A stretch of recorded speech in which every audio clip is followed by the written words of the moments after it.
Hello, I'm Ellen Gunning, and my business is the PR Training Academy.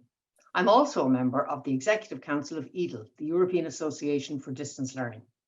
I'm delighted to be hosting this series of interviews where we give you an opportunity, and me, to meet some of the EDL members and learn something of their backstory.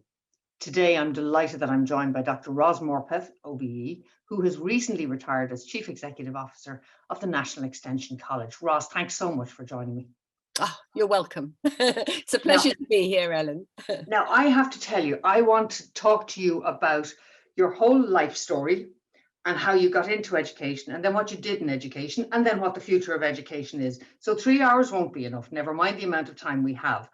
But let me kickstart with your route into education was different. You actually left school at 16 and said, the world is ready for me and I'm ready for it. Exactly. And then decided some years later to come back into education. Why? What changed your mind?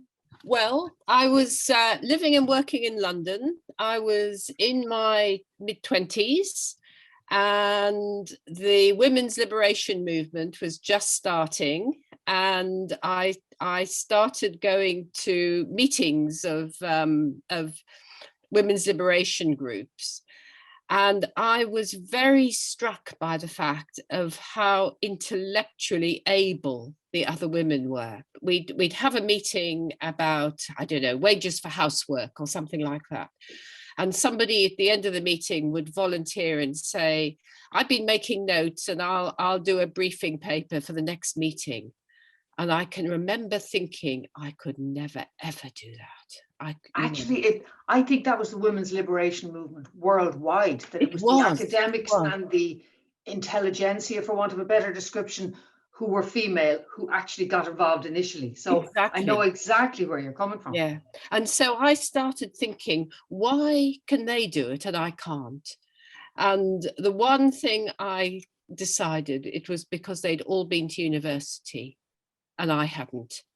And so I decided there and then, and it may not have been the right analysis at all, but I decided there and then that I was going to go to university. And so I went to the City Lit and started doing evening classes, and probably one of the very first access courses that was around at the time called Fresh Horizons. And I just got the most incredible support from all the tutors. Who just, what a great name for a course, Fresh Horizons. I know. It was set up by an amazing woman called Enid Hutchinson, and you know, she helped me with my university application. I mean, when you haven't had any connection with higher education, it is much, much harder to bring in the networks of people who understand the process and what you need to do. And Enid just helped me every step of the way. So I was very, very lucky and got offered a place to do a subject that I'd become incredibly interested in, which was social anthropology. Now, I have to ask you about anthropology because I looked at your biog and I thought, Janie Mac, most people do English and history. I know. Go back to university. I know. You did social anthropology, so you were obviously fascinated by people, humanities, societies, culture, yes, all of that area. Yeah, and also since I left school, I'd done a lot of traveling. I mean, I'd lived in Greece for a year. I'd lived in Jamaica and traveled and became just increasingly fascinated by the way people lived and the way people interpreted, you know, something like religion, you know, which is cross-cultural. And if you grow up in a society, and let's say you grow up as a very committed Protestant or something like that, you imagine that is the norm, and in fact it isn't. It's just the norm in your society. It's just the norm in your society. So those ideas really got me thinking and wanting to know more. So that's, and when I discovered there was a subject that actually dealt with that, that made me even more determined. So, and did you have any idea what you were going to do with it at the end? No, absolutely none. No. And I did find that I was in a bit of a dilemma because the traditional path is to get your first degree, do your field work, get a PhD, then get your first very tentative sort of teaching role. And I did my field work. I was in India for nearly 2 years. And one of the things I realized about myself is that although I've got a very inquisitive mind, I'm not an academic. I'm somebody who really enjoys far more sort of practical things, and I like organizing things and making things happen. And so I came back from field work with that sort of knowledge of myself. But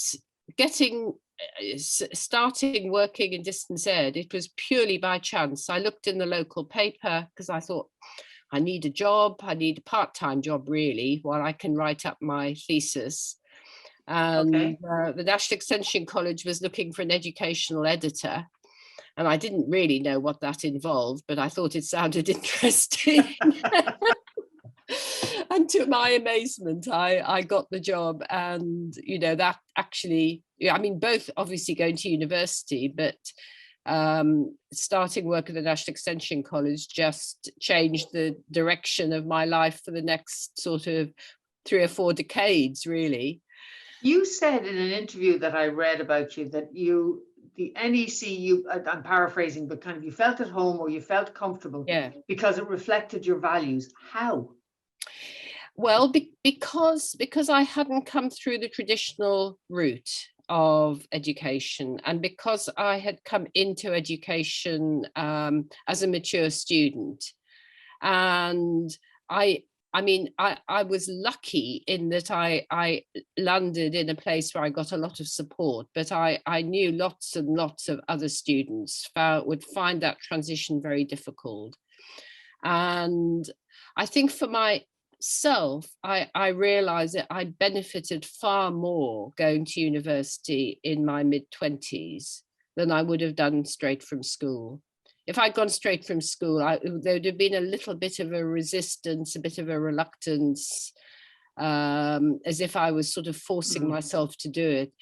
Whereas you were a willing student when you chose to go back. And I just felt how incredibly lucky I was, and just, the environment and the quality of the teaching and the friendships I made. So it was such a positive experience, which it wouldn't have been if I'd been 18. And really, that is what NEC was all about. I mean, NEC was set up in 1963. Because Michael Young and Brian Jackson, who were the founders, recognized that so many people had their education disrupted in the Second World War and were coming back into the workforce. But, by the time they was thinking about maybe going to higher education or going into a profession, they had families and all sorts of commitments, and they were acutely aware that the system was totally inflexible. There was almost nothing, and that they could see that distance learning would be a way of reaching people, who were not part of the 16-year-old, 18-year-old cohorts of moving to the next phase of their education. And is that why they set it up as a charity? Is it free for people to attend? I'm not really familiar with the model and how it works. No, it's a self-financing charity. So there's no endowment at all. It works on the basis of being self-financing, but it's non-profit making. So the board are a board of trustees, but they're there as charitable trustees. They're not there as shareholders. And they're an unpaid board then, presumably, are they? Yeah, an unpaid board, yes. And certainly Michael Young felt that it kept you on your toes if you had to earn enough to keep going, that charities that had lots of donations often became quite sort of complacent. and found life too easy. I mean, certainly at NEC, life was never easy. And in terms of the student fees, were you more competitively priced, or were you pitched at the same level, but you were pitching to a different cohort of people? I think it's probably a bit of both. I mean, certainly at NEC, we have always tried to keep the fees as low as possible. But what we have been aware of is that quite a lot of competitors pitch their fees at a level where they assume the students are going to drop out. So they are going to get the money up front from the student and not have to actually provide a lot of service for the course fee. That's about as cynical as you can get, isn't it? It is, but it exists, and there are a lot of organisations, certainly in the 60s and 70s and 80s, who operated on that business model. That most of their income went into marketing and sales, and they did not expect to see the students through. And at NEC, you know, we have always put a lot of effort into the support. I mean, both into the quality of the courses, because that is something you can assure, you can say to students, all students will get the same high quality course materials. So we've always invested very heavily in that. But we've also invested heavily in very, very good, high quality tutor support, which is formative. It's not just marking a student's work to a marking scheme. It's actually looking at the student and how they progress and making suggestions and saying, look, you know, you've actually done quite a good assignment here. It would probably get a C. But if you want to improve the grade, then here are some steps which will enable you to do that. So very much a mentoring role as well as tutoring. Very much a mentoring role. And also, you know, one of the things that NEC has done is provided access to exams, which is a very fraught area for students who are out of mainstream education, to find an exam centre that is willing to take you for a GCSE or an A level, and also support with UCAS. So, you know, the sort of long answer to your question is that NEC's never aimed to be the cheapest, but certainly the best value, and the organisation that really tries to make sure that the student succeeds, that puts as many things in place to, you know, for the student to get to where they want to go. So do you have a very high level of completion rate then with your students? Yes. And that has, I mean, interestingly enough, that has been shown with the teacher assessments, that in the past, we, you know, some students have made their own arrangements to take the exams, and we've had to rely on their feedback as to how well they've done, and sometimes they don't, you know, they don't come back, they're interested in moving on. Move on. And so we've been assessing all our students, and it gives us a, you know, although it's been incredibly hard work and very demanding and very stressful, it has given us more of a complete picture of our student body. So yes. And if you look at that complete picture of your student body, who are you mostly attracting? Is it more men than women? Is it people who then go on to university? What does your sort of typical student look like? There's two types of student that come to NEC, and they're quite distinctive. NEC was set up to meet the needs of adult students. And I would say for the first 40 odd years of NEC's life, the typical student would be slightly more likely to be female. But for both male and females, between the ages of sort of 30 and 45, and aiming to go on to a professional qualification, like, you know, someone who's, say, been an administrator and wants to get into nursing or teaching. Okay. And we did a student survey last year, and two elements were quite different. One was that the age cohort is getting younger. So our biggest growth was the 18 to 25-year-olds, although the other age groups are still represented at NEC, but Okay.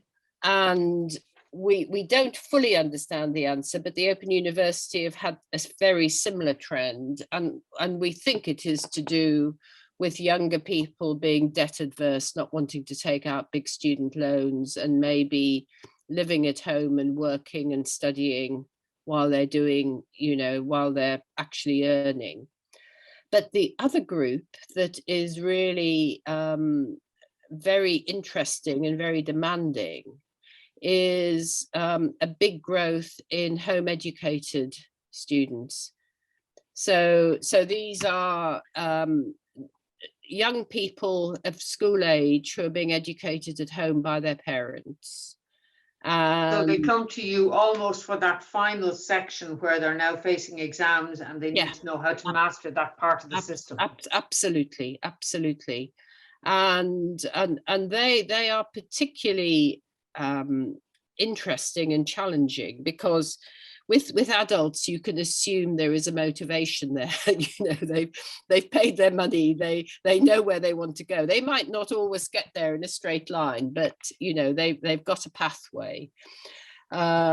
With younger students, there's much more variation, and quite a lot of the young people are not at school because of some sort of problem that the parents feel the school is not dealing with, like bullying or ill health or a disability.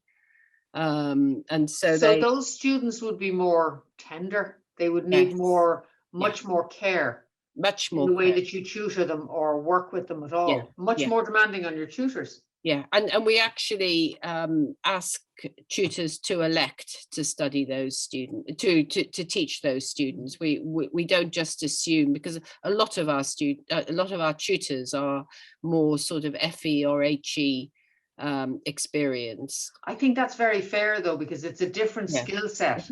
Absolutely. To be that much more careful and slower. And just more conscious of the environment the student is in. Exactly. Yeah. And dealing with an adult where you say, "Oh, come on, Ross, grow up." You know. Yes, exactly. 1, 2, 3, and 4, and you won't be very deeply hurt by it. Whereas a student who has other issues might well be. Yeah. You've been the chief executive at NEC for years. I'm going to come back to you. You were there, you left, and you came back again. But taking on the role of chief executive, you had come in as education editor. Yes. You obviously love the whole area of education and people and empowering people. Did you go for the role of chief executive? Did somebody say, "This has your name on it, slot in there"? How did it come about? No. I'd been at NEC for 10 years, and we had a very good chief executive who I worked well with. And I'd progressed from being an editor to being a commissioning editor, and then to running the publishing side of NEC. And our chief executive was offered a job at a new government institution called the Open College, which Tony Horsfield will remember well. And Richard left very, very quickly because it was a new startup and they wanted him on board. And the trustees just asked me if I would step in as an interim while they, recruited for the post. And I had no plans at all of applying. I mean, I felt that I loved commissioning. I loved the developmental role. And I didn't particularly want the responsibilities of running the organization. And one of the trustees persuaded me to put in an application, but I had no no sort of inkling that I would No get real ambition to take it either. no, exactly. It wasn't part of my sort of life plan at all. Well, you spent years as chief executive. Yes. And left quite happily, leaving an organization in good condition, in Very good good nick, shape. Yes. very happy. You've done a good job. You're moving on to something else, but then they had to bring you back. Yes. Because literally they found themselves, they had amalgamated with another education body, if I understand it properly, and the assets had been stripped. There were no reserves left. That's right. And it looked like your life work and a lot of other people's life work was going to just disappear. Exactly. That must have been pretty much soul destroying for you. It was a combination of devastation, but also amazing sort of anger that drove me on. I thought, all this work, I mean, not just mine, but all the staff, all the trustees, is just going to be, it's going to disappear off the face of the earth and be left for nothing. And I thought, well, at the very least, and I got a lot of support from former members of staff and former trustees, and organisations like the OU and NIACE and the WEA, all were very, very supportive. And I thought, well, we're going to give it a chance and pull NEC out of administration and see if we can get it up and running again. But I was fully, I was totally realistic about it. I thought that after a year, we might decide it's just not possible. Okay, give it your best shot, but 12 months was the cutoff point. Exactly, and that it might be sort of necessary to go back into administration or a managed wind down. How many staff and students did you have at that point, Ros? Well, we inherited the NEC staff when I left in 2003 were just under 100. It was a very big organization. By the time we took NEC out of administration, there were 26 staff left. Massive reduction. Yeah. Massive reduction. But I mean, we just had to cut down to the bare minimum. So we had to lose another 10 straight away. And we started off with 16 sort of core. That's very difficult. Yeah. It was very hard. And your student numbers, had they declined as well? The student numbers were good. We inherited something like 7,000 students from the administration. But the devastating thing was that all their fees had gone down. There wasn't a single penny attached to any of those students. And they were all at different stages in their course. And they all needed the service. They all needed the providing. Service.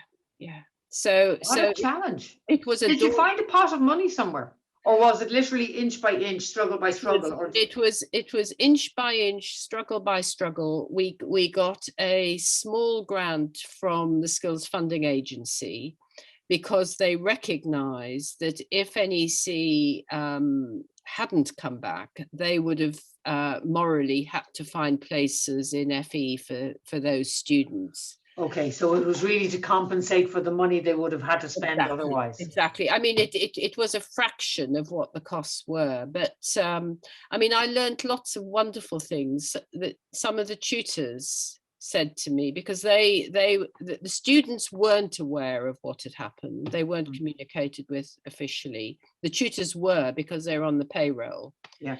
And some of the tutors said to me that they got together and they decided that whatever happened, they were going to see their students through. Oh, that's super. That comes right back to what you were saying about the college represented the values that you identified with. Exactly. That's a responsibility above and beyond paying somebody. Exactly. These are my students and I'll make sure they come through. Oh, that's fantastic. Yeah. And so, you're actually now retired, having put the college back in good shape again. Yes, much head for northern India pretty fast. Just in case. It's much smaller, but I think I don't think that's a bad thing. We're probably up now to about 20 odd staff, and a turnover of about 1.3 million, whereas when I left the first time round, we had a turnover of over 7 million. So it's a much smaller organization, but I think much more nimble and much more agile. And I think in today's business environment, that is a real asset. It is actually, it's almost as if you've created a new business. It is. That is suited to the modern environment. And it was like that. It was like that because we had to question absolutely everything and really, you know, rebuild and rethink the business and rethink the organization. So did you change your structures, or did you change, because I'm conscious that in the time that you've been at NEC, you've gone from the kind of paper correspondence course, yes, to now everybody having access to technology. But yes, to go from 100 staff to 20 staff means that you've also got to, I presume, take courses off your syllabus. yes, Shorten courses. So it's a huge root and branch. Exactly. Process. What did you find that you lost? So what did you find that, you know, when you looked at it, you said, well, this really is the future. These we have to continue to provide. Yes. And these are useful, but they're the past, they're declining. So yeah. What was the future? Well, I think the big difference was that up to 2003, NEC was also, as well as being a distance learning provider, was a very significant educational publisher. So if we, for example, developed a GCSE English course, we actually sold the course materials into colleges and adult education centres as well. Okay. And the publishing took on a life of its own because NEC published, for example, a lot of NVQ materials that we didn't offer as courses because we couldn't assess an NVQ at a distance. And pretty much the whole publishing side had been lost with the administration. And a lot of, what we had to do was actually focus on the core business, and the core business was very much those entry-level qualifications that students need to go on to whatever they wanted to do, an apprenticeship, a degree, teacher training, and that was really where the market was. But it doesn't mean that it has to stay like that. But in terms of putting the effort in, that was where we got the real return and the economies of scale, which are. It's interesting because publishing has become so much open source as well now with education. Exactly. I would think it's a very difficult area to actually make good money in, and very time demanding. So you've brought your focus back to actually getting people to entry level. And tell me about the change in how people want to study, because one of the things I think we're all conscious of in distance learning is that when you look at, if you bring somebody's CV in now, and they have to, it's the most amazing, I find it fascinating that they may have the traditional route through school and college, but then you'll find they have a qualification from Microsoft, they've another one from Google, they've added on a short course somewhere. They build their own portfolio of almost of interest to represent their job. How is that going to change NEC, or will it, or has it changed already? Well, I think one of the themes that has run through NEC and distance learning, which I don't think will change and hopefully will become increasingly recognised, is the need for flexibility. And you know, the traditional system is fine, but you have to be ready to start a course at the time when the course starts. I mean, quite often in September. You have to be within traveling distance of the location of the course. And one of the things about distance learning is that people can do it anywhere.